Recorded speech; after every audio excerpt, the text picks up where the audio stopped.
ఈ నెల 27, 28, 29 తేదీలో నెల్లూరు జిల్లా కడలూరు మండలం ఇఫ్కో కిసాన్ సెజ్ భూముల్లో జరగనున్న తెలుగుదేశం పార్టీ మహానాడుకు ఏర్పాట్లు శరవేగంగా కొనసాగుతున్నాయి. మహానాడుని విజయవంతం చేసేందుకు ఏర్పాటు చేసిన 19 కమిటీల సభ్యులు నేడు మహానాడు ప్రాంగణంలో సమావేశమై కీలక అంశాలపైన చర్చించారు. రాష్ట్ర నలుమూలల నుంచి భారీ సంఖ్యలో టీడీపీ కార్యకర్తలు, ముఖ్య నేతలు 3 రోజుల పాటు నెల్లూరుకు తరలి రానుండడంతో వసతి, భోజనం, రవాణా, భద్రత, పార్కింగ్ వంటి అంశాలపైన ప్రత్యేక దృష్టి సారించినట్లుగా తెలుస్తుంది. మహానాడుకు లక్షలాది మందిగా కార్యకర్తలు హాజరవుతారని అంచనా వేస్తున్నట్టు పార్టీ నాయకత్వం చెబుతుంది. ఏర్పాట్లను ఎప్పటికప్పుడు పర్యవేక్షిస్తోంది. మరోవైపు మహానాడు వేదికగా పార్టీ భవిష్యత్తు రాజకీయ వ్యూహాలపైన కీలక చర్చలు జరిగే అవకాశాలు కనిపిస్తున్నాయి. మహానాడు ప్రాంగణం నుంచి మరిన్ని వివరాలను మా ప్రతినిధి చరిత్ర కుమార్ అందిస్తారు. తెలుగుదేశం పార్టీ ప్రతిష్టాత్మకమైనటువంటి కార్యక్రమం మహానాడుకు నెల్లూరు వేదిక కానుంది. తెలుగుదేశం పార్టీ ఏర్పడిన తర్వాత 44 సంవత్సరాల్లో తొలిసారిగా నెల్లూరు జిల్లాకు మహానాడు రావడంతో ఇక్కడ కార్యకర్తల్లో, నేతల్లో అయితే ఆనందం నెలకొనిందని చెప్పాలి. మహానాడుకైతే మాత్రం కొడవలూరు మండలం ఇఫ్కో కిసాన్ సెజ్ భూముల్లో భూమిని ప్రొక్యూర్ చేశారు.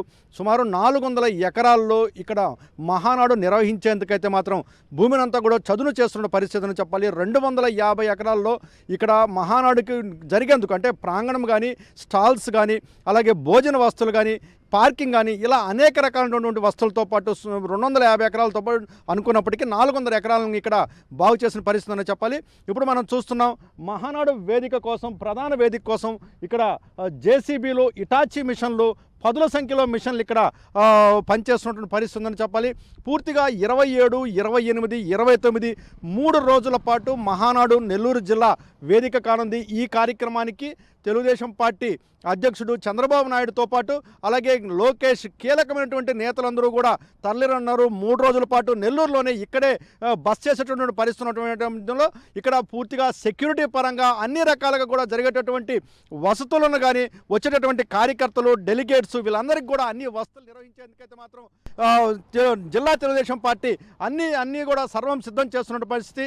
10కి 10 నియోజకవర్గాలు తెలుగుదేశం కైవసం చేసుకోవడం, ఇక్కడ ఉన్నటువంటి స్థానికంగా ఉన్నటువంటి నేతలు, ప్రధానమైనటువంటి నేతలు అంటే నెల్లూరు జిల్లా అంటేనే కీలకమైనటువంటి నేతలు, రాష్ట్రంలో చక్కెరం తిప్పినటువంటి నేతలు ఉంటారు. ఇటు ఎమ్మెల్సీ బీదా రవిచంద్ర గతంలో రాష్ట్ర స్థాయిలో మనకు ఉంచారు, ఇప్పుడు జిల్లా అధ్యక్షుడిగా ఉన్నారు. అలాగే ఇటు వేమిరెడ్డి ప్రభాకర్ రెడ్డి, మంత్రి నారాయణ, అలాగే ఆనం రామనారాయణ రెడ్డి, స్థానికంగా ఉన్నటువంటి శాసనసభ్యులు వీళ్ళందరూ కూడా ఈ కార్యక్రమాలను అయితే మాత్రం సర్వశక్తులు ఒడ్డుతున్నారు. ఈ కార్యక్రమానికి వచ్చేటటువంటి డెలిగేట్స్ అలాగే ఎవరైతే కార్యకర్తలకి ఇబ్బంది లేకుండా ఎందుకైతే మాత్రం అన్ని ఏర్పాట్లు చేస్తున్నారు మహానాడు ప్రాంగణానికనే చెప్పాలి. అయితే 27, 28 2 రోజుల పాటు ఇక డెలిగేట్ సమావేశం నిర్వహిస్తారు.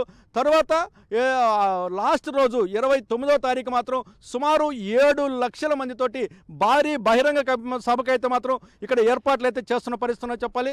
ఇక్కడ ఈ యొక్క స్థలం నేషనల్ హైవేకి ఆనుకొని ఉండడం, ఇటు కావలి కానీ ఇటు నెల్లూరు 2 నియోజకవర్గాలకి కొంత యాక్సెసిబిలిటీ ఉండడం, వచ్చేటటువంటి డెలిగేట్స్ అంటే కీలకమైన రాష్ట్ర నలుమూల నుంచి ఇటు శాసనసభ్యులు, శాసన మండలి సభ్యులు, కీలకమైనటువంటి నేతలు ఇక్కడికి వస్తున్నటువంటి నేపథ్యంలో వాళ్ళకి ఇటేటటువంటి హాస్పిటాలిటీ రూముల వస్తు కానీ ఇటన్నిటి విషయంలో పూర్తిగా ఇక్కడ ఉన్నటువంటి అన్ని రూములను కూడా హ్యాండ్ ఓవర్ చేస్తున్నారు. ఈరోజు ప్రధానంగా మహానాడుకు సంబంధించినటువంటి ఏదైతే తెలుగుదేశం అధిష్టానం, తెలుగుదేశం కేంద్ర కార్యాలయం ఇక్కడ కమిటీలు వేసిందో ఈ కమిటీలకు సంబంధించి ఎవరైతే కీలకమైనటువంటి నేతలు ఉన్నారో వీళ్ళందరూ కూడా ఇప్పుడు ఇఫ్కో కిసాన్ సెజ్లో సమావేశమయ్యారు.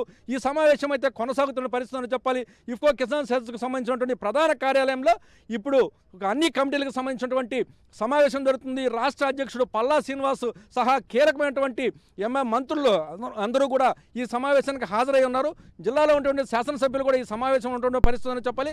అయితే రేపు రాబోయేటటువంటి మహానాడు 3 రోజుల పాటు జరిగేటటువంటి మహానాడుకి ఎలాంటి చర్యలు చేపట్టాలి, ఇక్కడ మెయిన్ కీలకం అంటే వీవీఐపీలకు వచ్చినటువంటి నేతలకి వస్తువులు ఎట్టుండాలి, ఇక్కడ ఉన్నటువంటి అంటే ప్రధానంగా ఇక్కడ ప్రోటోకాల్కి సంబంధించినటువంటి ఎవరైతే ముఖ్యమంత్రి స్థాయి వ్యక్తి ఇక్కడికి వస్తున్నారో ముఖ్యమంత్రికి వచ్చేటటువంటి వస్తు ఏ రకంగా ఉండబోతుంది, ఆయన 3 రోజుల పాటు ఇక్కడ ఎక్కడ బస్ చేయబోతున్నారు, అలాగే వచ్చేటటువంటి 7 లక్షల మందికి వచ్చేటటువంటి వస్తు ఏ రకంగా ఉండబోతుంది, అలాగే 25,000 మంది 2 రోజుల పాటు ఇక్కడ ఉన్నటువంటి ఈ డెలిగేట్స్కి వసతులు అంటే వాళ్ళకి వచ్చేటటువంటి రూమ్స్ వీళ్ళకి అలాగే ఎన్నిటికి సంబంధించిన పోలీసులకు సంబంధించినటువంటి అన్ని వస్తువులు పూర్తిగా కూడా ఈ అన్నిటికి సమాచారానికి సంబంధించినటువంటి ఇప్పుడు సమీక్షా సమావేశం నిర్వహిస్తున్నారు.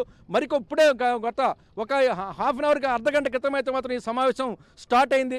మరికొద్ది సేపట్లో దీనికి సంబంధించినటువంటి పూర్తి వివరాలు అయితే మాత్రం నేతలు తెలియజేస్తారు. అయితే మనం అన్నీ కూడా ఇంకా చూసుకుంటూ వద్దాం.